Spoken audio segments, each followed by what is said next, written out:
इन्होंने हमेशा इनके नेता एक समुदाय को टारगेट करके इन्होंने हमेशा हमारे महत्व को पिछड़ने का कोशिश किया है। हमारे बाप दादा के कुर्बानी से ये देश आजाद हुआ है। आज ये चोर लफंगे लोग और जितने सरकार में बैठे ये कहते हैं कि हमने आजादी दी, आजादी से पहले इनके लोग अंग्रेजों की मुखबिरी कर रहे थे, हमारा बाप दादा को कटवाने का काम कर रहे थे। और भैया और मोदी और अमित शाह जी से कहना चाहता हूँ, मैं अंत में अपना वक्तव्य समाप्त करूंगा। साहब मोदी और अमित शाह के लिए कहना चाहता हूँ, साहब अहंकार को इतना मत पाइए, क्योंकि वक्त के समुद्र में कितने सिकंदर डूब गए हैं।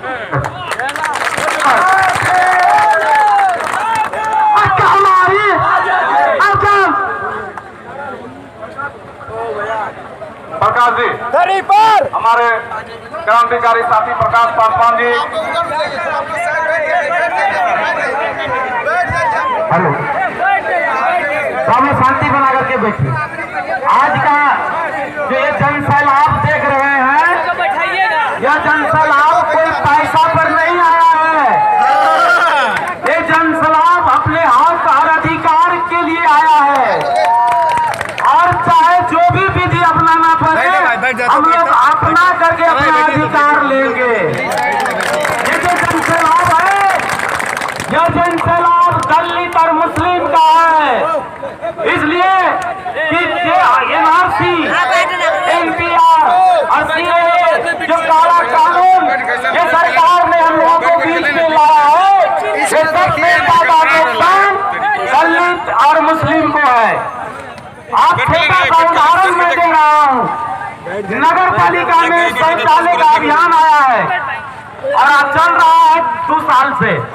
आपने देखा होगा कि शौचालय में सबसे ज्यादा छटा है तो दलित परिवार। क्यों छटा है? उसके पास जमीन नहीं है, उसके पास जमीन नहीं है शौचालय बनाने के लिए, इसलिए वो छट गया है। जब शौचालय से छट गया है तो नागरिकता का प्रूफ के लिए सरकार ने कहा है 3 चीज चाहिए। कौन कौन सा चीज? आपके पूर्वजों का 1977-65 से पहले का आपको जन्म प्रमाण पत्र, मृत्यु प्रमाण पत्र या नहीं तो जमीन का खतियान चाहिए। जब उस पर जमीन का खतियान कहां से लाइएगा? जो आप इसका प्रूफ दीजिएगा। अगर आप नहीं लाइएगा प्रूफ तो आपको इस देश छोड़ करके जाना पड़ेगा। साथियों, अगर हम अभी इस लड़ाई को नहीं लड़ेंगे, हम आप अगर पीछे हो गए तो कल हमारा आपका बहुत भारी नुकसान होने वाला है। वह नुकसान से पहले हम लोग अपने हक और अधिकार की लड़ाई लड़ेंगे। जय भीम।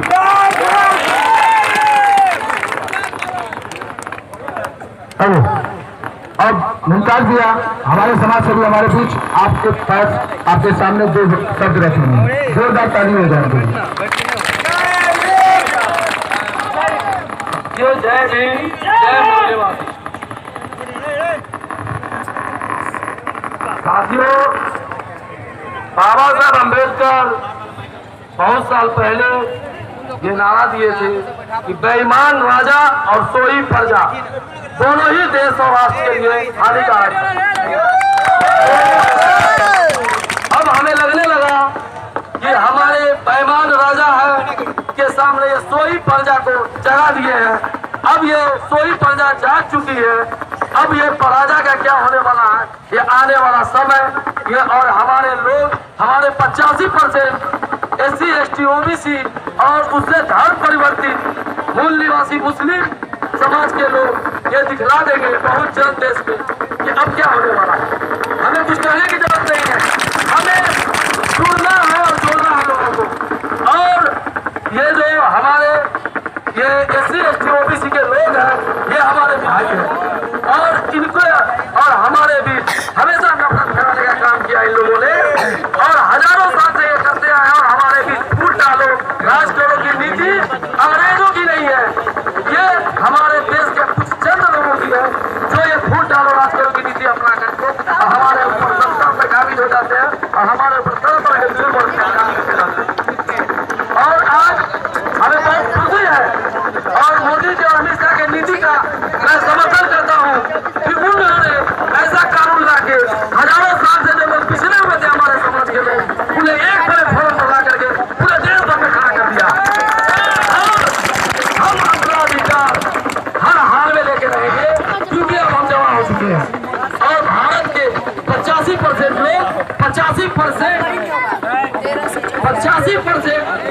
न्यायपालिका, ज्ञानपालिका, विधायिका, मीडिया 85% अपना अधिकार लेके रहेंगे, जो कि आज के देश में, हमारे देश में 2% भी हमारे अधिकार नहीं है।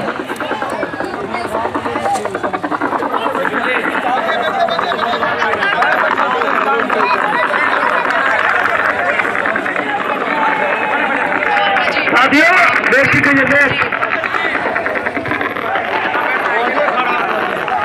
साथियों, यहाँ नहीं लगा, कुछ बात सुने और जिसको जाने समझे। अनुरोध है कि कृपया कर शांतिपूर्ण ढंग से आप यहाँ बैठकर शांतिपूर्ण ढंग से बैठ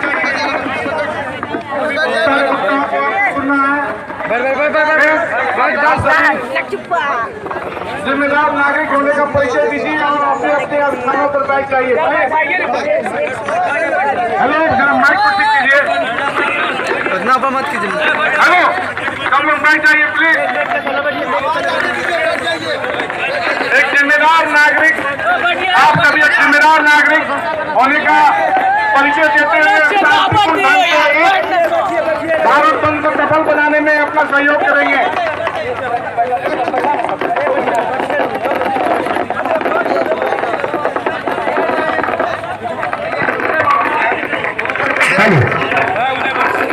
हेलो, माइक को थोड़ा सिस्टम सही करिए।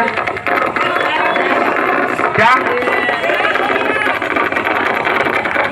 समझ में नहीं आ रहा? आवाज भी दे।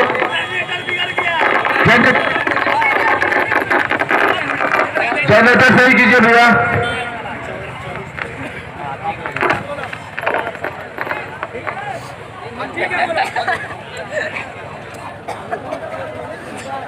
एम्बुलेंस के लिए जगह दे दे भाई। एम्बुलेंस के लिए जगह दे। ए सिंधुवाद।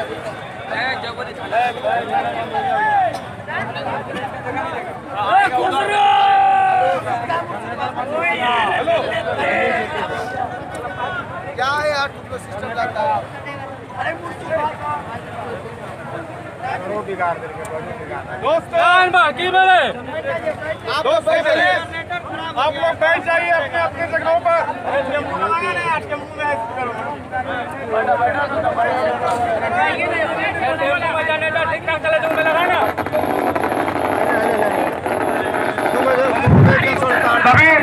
सभी क्रांति के वाले वीर साथियों से मेरा नम्र निवेदन है कि वे अपने अपने जगहों पर बैठे रहें। कृपया अपने अपने स्थानों पर ना छोड़ें और बैठकर यहाँ जितने वक्ताएं हैं उनका विचार सुनकर इस क्रांतिकारी कदम में आप अपना सहयोग प्रदान करेंगे।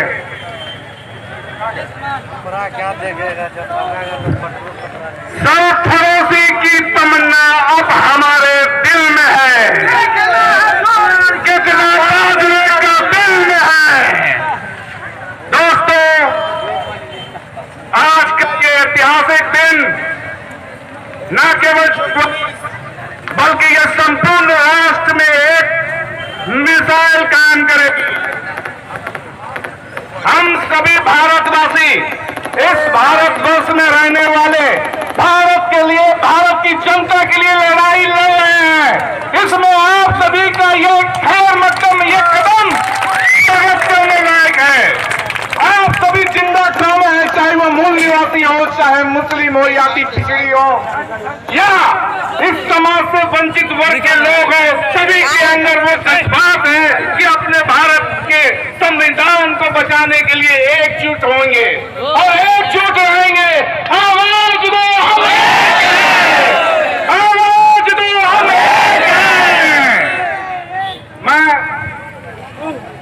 मैं अपने सभी साथियों से नम्र निवेदन करना चाहूंगा, हमारे इस महान देश के महान प्रधानमंत्री श्री मोदी जी, गृह मंत्री अमित शाह जी, जिन्हें प्रचंड बहुमत से यहाँ के लोगों ने जिताया था, उन्होंने कहा था भारत का विकास हम उस हिमालय की ऊंचाई तक पहुंचा देंगे।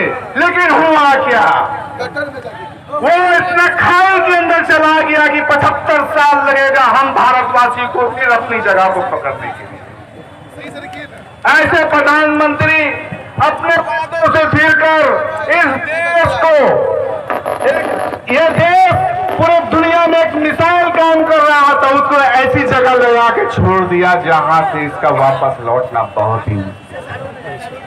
मैं आप सभी भारतीयों के सामने ये कहना चाहता हूं, हम सभी भारतीय जो इस देश के संविधान से प्यार करते हैं, मोहब्बत करते हैं और इसके लिए जान लड़ा देने का काम करते हैं, इसकी सरहदों पर अपनी जानें लुटा देने का काम करते हैं, उस पर गद्दारी का आरोप लगाकर हमें विदेशी साबित करने की कोशिश की जा रही है।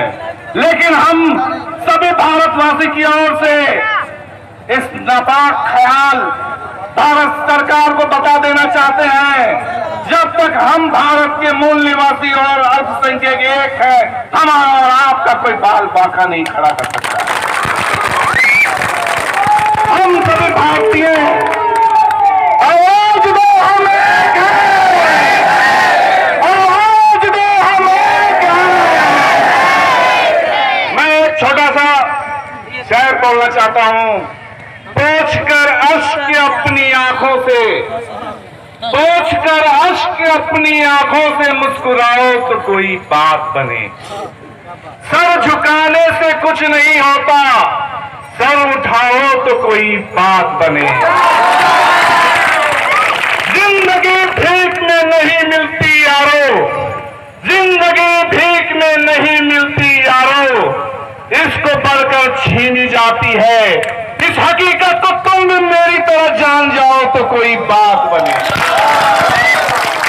दोस्तों, हम सभी भारतवासी स्वतंत्र भारत के स्वतंत्र नागरिक, जिसे कुछ यहाँ के तानाशाह जो अपने आप को पूरे दुनिया का बादशाह समझते हैं या समझने लगने का गलत फहमी पाल रखे हैं, हम लोगों को एक साजिश के तहत इस देश की मिट्टी से अलग कर देना चाहते हैं, जबकि अच्छी तरह जानते हैं इस देश की मिट्टी में एक एक बूंद हम सभी भाइयों का लगा हुआ है। इस देश की मिट्टी में हमारा खून भी है, किसी के बाप का खून भी नहीं है। इस देश की आजादी में हम सभी ने कुर्बानी दी है, हमारे बाप दादाओं ने कुर्बानी दी है, और उसका परिणाम है कि आज हम स्वतंत्र भारत में सांस ले रहे हैं। ये हम किसी के खैरात के लिए नहीं बैठे हुए हैं, हम अपना हक मांग रहे हैं और हमारा हक है आजाद भारत में आजादी के साथ हमें जीने का हक मिलना चाहिए।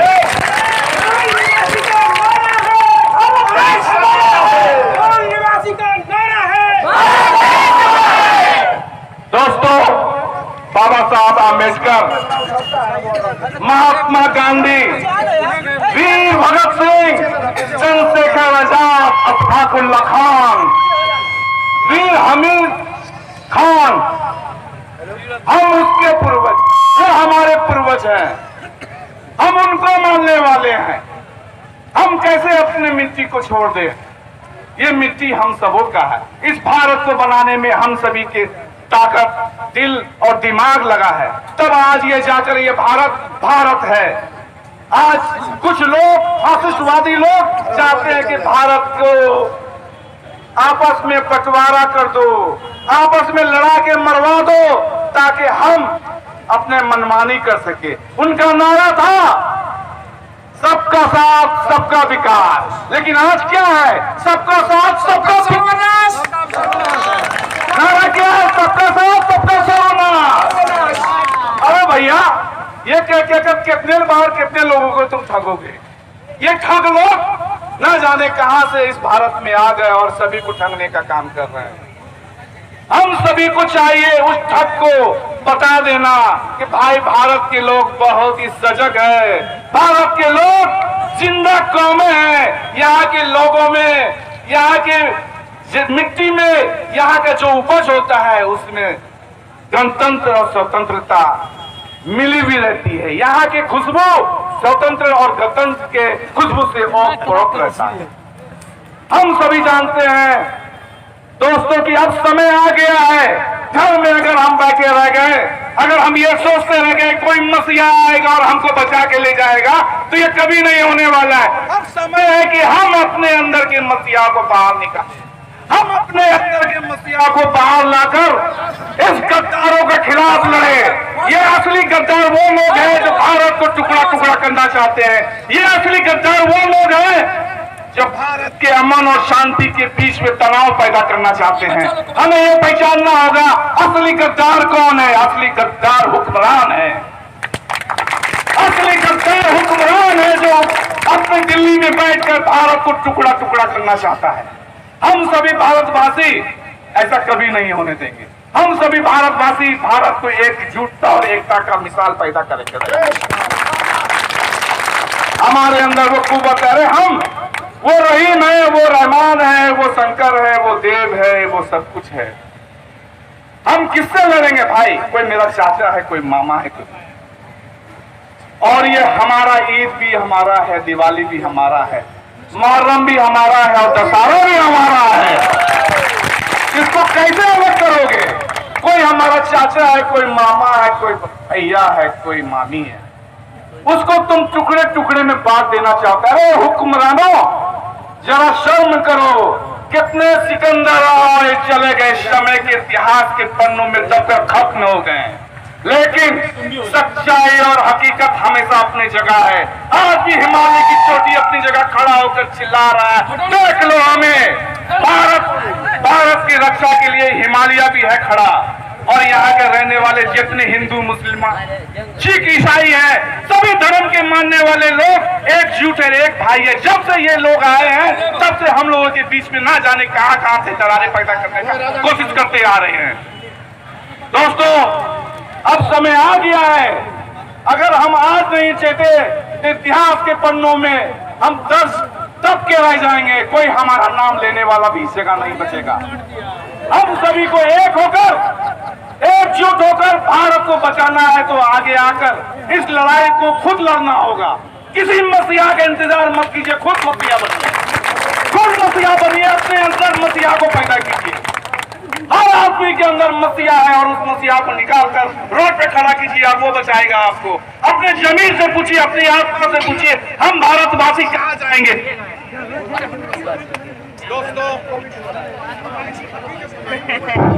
दोस्तों, बहुत सारे लोग हैं यहाँ वक्ता के रूप में। मैं बस यही कहना चाहता हूँ, दिल दिया है जहाँ भी देंगे, दिल दिया है जहाँ भी देंगे ऐ वतन तेरे लिए। जय हिंद, जय भारत, जय भीम, जय भीम। भाइयों और जो बनी नागरिक के जनता, जन भाइयों और महिलाओं, और आज ये जो सारे चीज जो आप पूछा, आज सारे भारत में है। मैं कुछ नहीं कह रहा हूँ, मैं सिर्फ यही कहने जा रहा हूँ।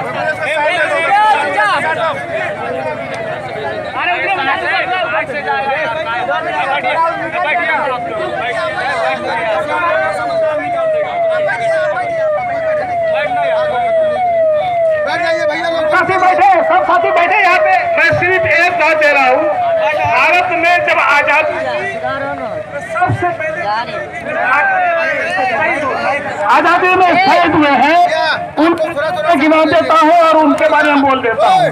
भारत में सबसे ज्यादा मुसलमान कटे हैं, जिसमें 70,000 मुसलमान मौलाना कटे हैं और 30-35 हजार हाफिज काटा गया है अंग्रेज के फ्रीडम फाइटर में। उसका संख्या है 61,395। सारे साथी नोट कर ले, जितने भी नेता है वो नोट करेंगे, भविष्य में काम आएगा। और सिख जो मरे हैं भारत में, सिख जो ने अल्पसंख्यक है, 8,050 वो भी शहीद हुए हैं। और हिंदू बैकवर्ड जो अभी जो आपके साथ है, ये भीमराव अम्बेडकर के साथ है, ये इनका जो है ना संख्या है 14,000। इसको मत गिना, ये सब छोटी और सुनिए बात, ये सुनिए, जो मेरा कहने का मतलब ये कि आरएसएस के लोग अंग्रेज के चमचागिरी करते थे, दलाली करते थे और हम लोग आज वही गति को पकड़े हुए हैं और आज जो है ना बैकवर्ड का सब्सिडी हटाने जा रहे हैं, भगवा झंडा फहराने जा रहे हैं। ये झंडा कहते भीमराव अम्बेडकर का झंडा है, इसको हटाओ।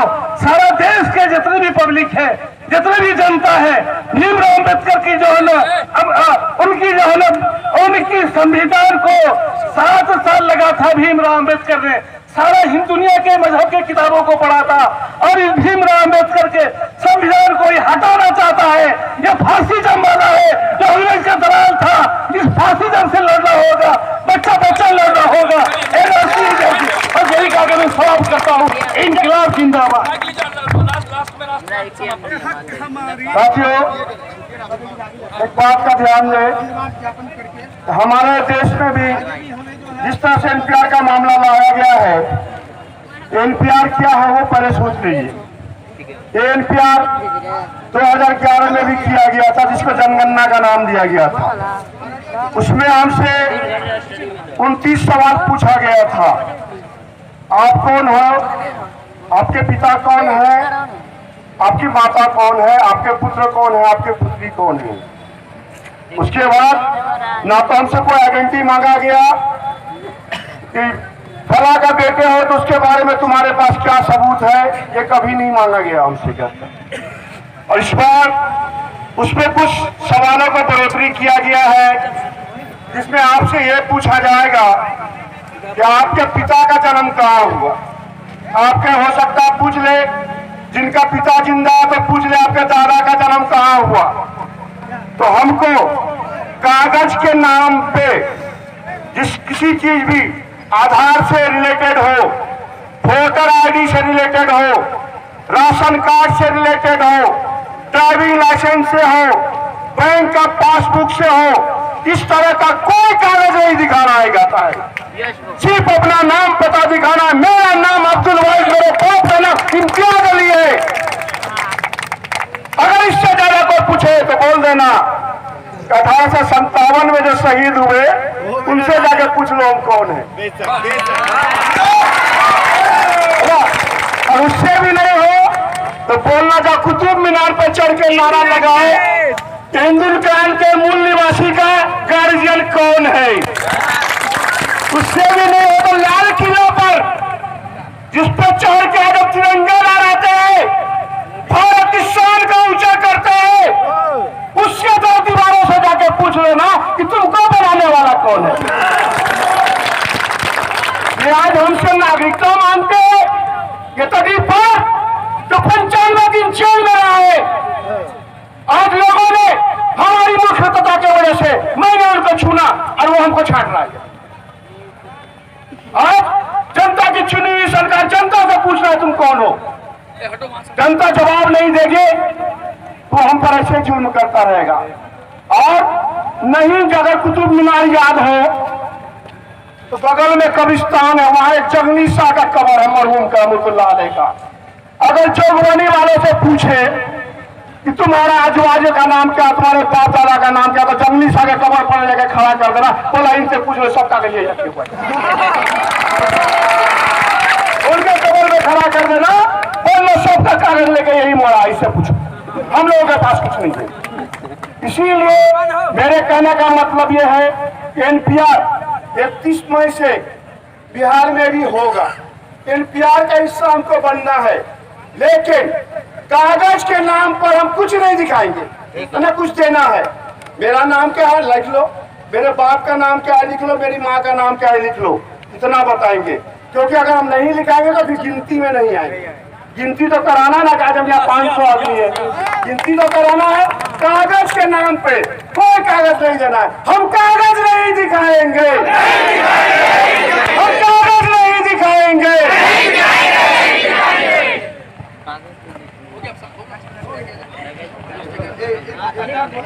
अब इसी पे राणा मनोहर साहब का एक शेर है कि सभी के खून है यहाँ के मिट्टी में शामिल, सभी का खून है यहाँ के मिट्टी में शामिल। नाम तो लेना चाहिए, लेकिन चलो बेशरम को बेशरम करके क्या होगा, लोग देख रहा कौन बेशरम। कहा सभी का खून है यहाँ के मिट्टी में शामिल, किसी के बाप का हिंदुस्तान थोड़ा ही है।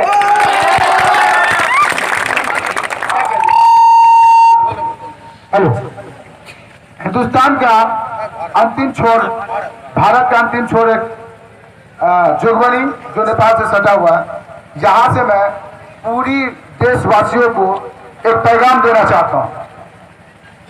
जो भगवा झंडा है वो ये सोचते हैं कि मुसलमान इससे चिढ़ते हैं, तब मेरी बात ये हिंदुस्तान का बेटा आज खड़ा होकर बोल रहा है, किसने कह दिया तुमसे हम भगवा रंग से परेशान हैं, हमें गर्व है उस रंगों पे जिससे बनता हमारा हिंदुस्तान है। पढ़ते हम 5 वक्त की नमाज, गंगा में वजू करके चूमते इस धरती माँ को, हम ऐसे मुसलमान हैं, हम ऐसे मुसलमान हैं। भाइयों, आज का ये नारा प्रदर्शन और ये जुलूस काफी शांतिपूर्ण ढंग से संपन्न हुआ है और हमारे जो यहाँ वक्ता है, वरिष्ठ नेतागण हैं, उनसे अब हमें इजाजत मिली है कि हम इस जुलूस को जिस तरह से अभी तक शांतिपूर्ण शक्ल में लेकर आए हैं, उसी तरह से हम शांतिपूर्ण शक्ल में इसको अपने अंजाम तक पहुंचाएंगे।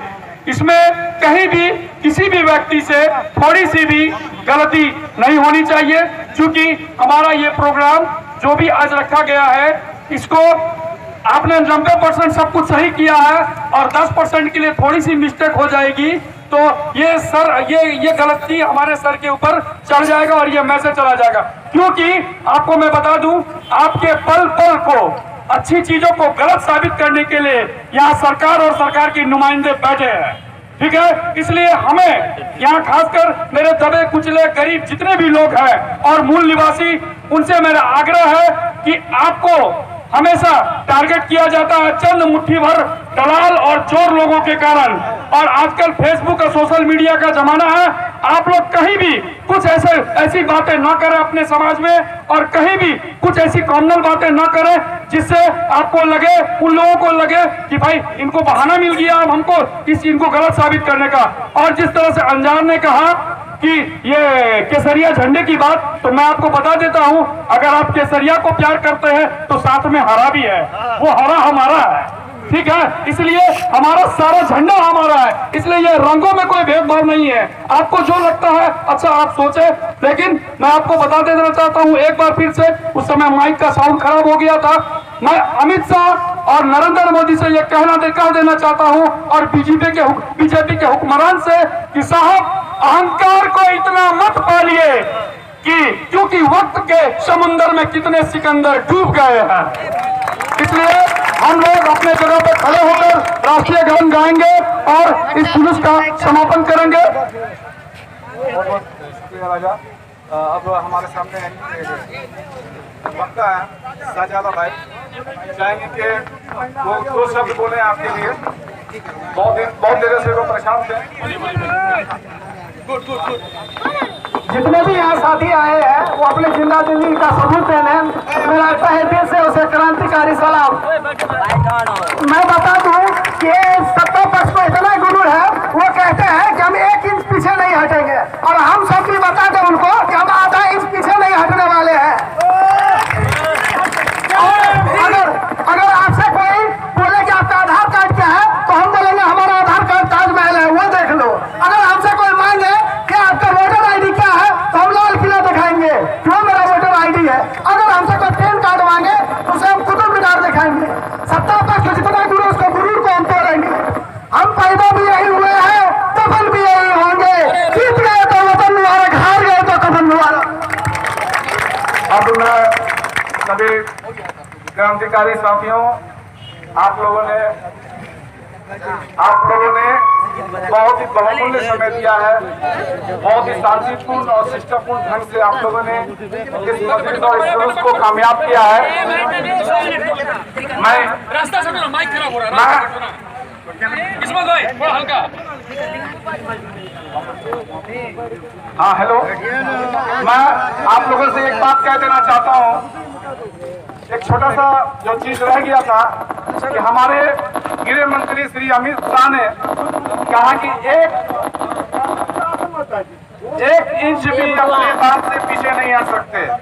तो भाई मैं बता देना चाहता हूँ, अगर वो पढ़े लिखे होंगे तो ये पढ़ लेंगे और इस मर्म को समझेंगे। रावण ने भी यही कहा था और कौरव ने भी यही कहा था पांडवों से कि एक इंच भूमि का एक टुकड़ा भी तुम्हें नहीं दूंगा। उसका हश्र किया है इतिहास, आप बता सकता है, इतिहास गवाह है उसका। अमित शाह भी लगता है रावण की तरह ही कहीं इतिहास के पन्नों में। और मैं आप सभी से नम्र निवेदन करूंगा, जिस तरह शांतिपूर्ण ढंग से आप यहाँ तक आए हैं और इस कार्यक्रम को सफल बनाए हैं, अब इसी तरह शांतिपूर्ण ढंग से और बहुत ही संयमित तरीके से इस जुलूस को लेकर छोटी मस्जिद के रास्ते, इसी रास्ते से चलते हुए मदरसा चौक तक जाना है हमें शांतिपूर्ण। इसी के साथ एक बार हम लोग फिर से नारा लगाए, जय हिंद, जय हिंद, जय भारत, जय भारत, हमारा संविधान, हमारा संविधान, हमारा संविधान।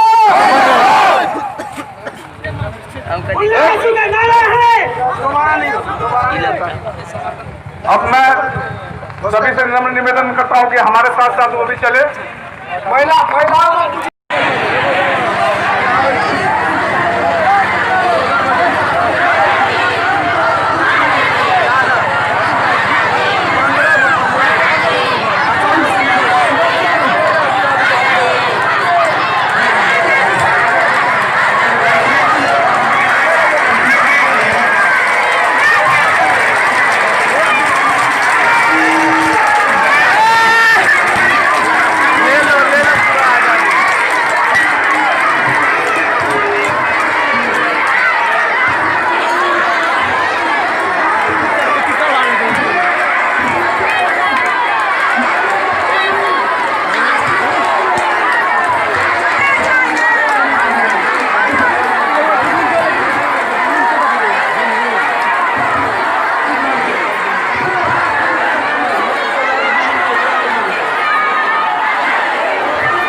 किस तरह से जीएसटी के लाइन में, नोटबंदी के लाइन में लोगों को कतार लगा के खड़ा करके दिए। 200 से ज्यादा लोगों की मौतें हो गई लाइन में, कहता है हमारे माँ बहन के भूखा रहने लगे। उसी तरह से जब नोटबंदी के लाइन में 2 साल लोगों को लगना पड़ा, आज आसाम में लोग 6 साल से प्रक्रिया को भोग रहे हैं, कहता 6 साल से प्रतिक्रिया भोग रहे हैं। और इससे बड़ा क्या उदाहरण हो सकता है इस देश के खिलाफ में, इस कानून के खिलाफ में। देश के प्रथम नागरिक इनामी अहमद के खानदान के वारिसों का नाम नाशिक में नहीं है। देश में कारगिल के 30 साल देश को सेना में सेवा प्रदान करने वाला सलाहुल्लाह खान का नाम नाशिक में नहीं है। उसी तरह से देश के असम की मुख्यमंत्री रह चुकी सैयदा अनुरा तैमूर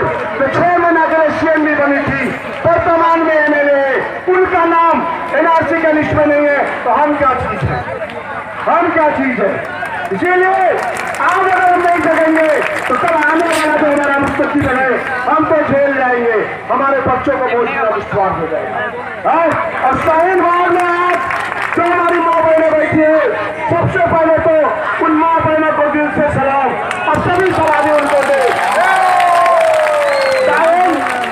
शाहीन जिस परिंदा का नाम है वो एक तरह का बाज होता है और जो आसमान में सबसे ऊंचा उड़ान उड़ता है, उसी तरह से हमारी शाहीन बाग की माँ बहन है सबसे ऊंची उड़ान लेकर के देश को जगाया है।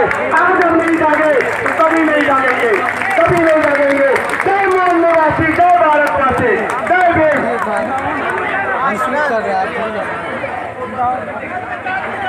और कंपनी छोटी मस्जिद में पूरे कंपनी की तरफ से एक आह्वान दिया गया है, जिसका कल दिनों आपस में बैठक भी हुआ है। 2 तारीख से महिला समेत अनिश्चितकालीन के लिए धरना प्रदर्शन 2 तारीख दिन के 2 बजे से छोटी मस्जिद के मोहल्ला में सड़कों को जाम करके किया जाना है। आप सभी लोगों से अनुरोध है उसमें ज्यादा से ज्यादा अपनी भागीदारी से आकर के इस आंदोलन का हिस्सा बने। धन्यवाद।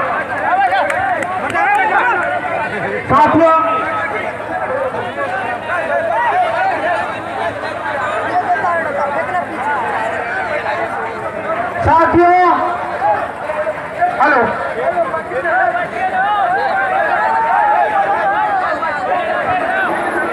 साथियों,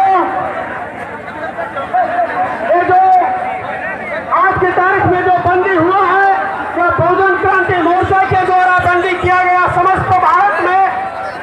तो ये एनआरसी सीए कानून जो आपके सामने जीता जागता उदाहरण है, जीता जागता उदाहरण है। असम में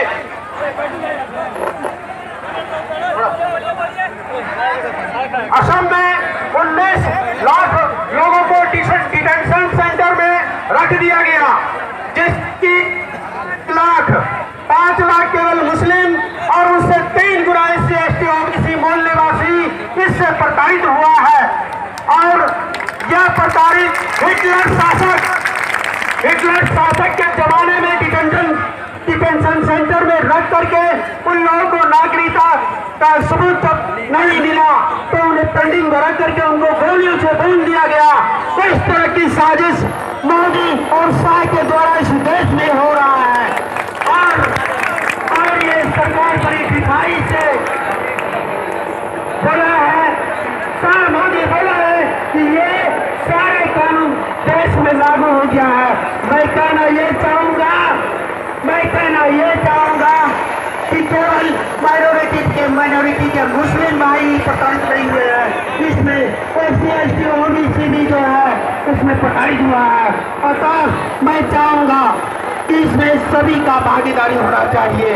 इसलिए यह आंदोलन उसके कानों में भी पहुंच गया है, लेकिन फिर भी इस जन से लाभ को सुनता नहीं है और इस समस्या को देखता नहीं है। यह ऐसा ये पहला सरकार है, इसको जनता के बीच में आने में शर्म लगता है। साथियों, मैं ये भी कहना चाहता हूँ कि जलबल फुटबल सब घट गया है। भारत में क्या 130 करोड़ में इसके पक्ष में क्या नहीं हो सकता है? आज ये समझ लो, इसके अगर अच्छे काम किए रहते तो हम इसके नाम जान कुर्बान कर देते। लेकिन 130 करोड़ में क्या आपका सब विरोधी नहीं है?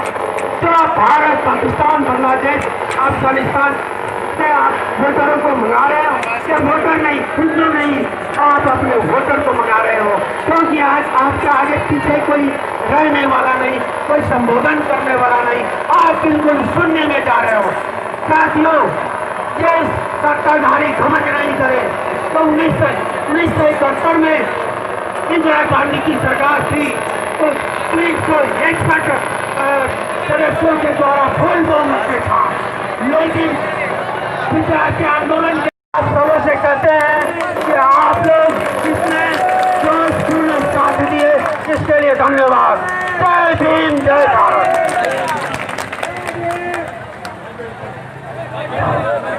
तमाम लोगों को हमारी तरफ से बहुत बहुत धन्यवाद जो आज जुलूस में शामिल हुए हैं, उन सबका तहे दिल से हम लोग शुक्रिया अदा करते हैं जिन्होंने अपना कीमती समय निकाला और ये मेरे हक की लड़ाई के लिए आपने निकाला, इसके लिए आप तहे दिल से धन्यवाद के पास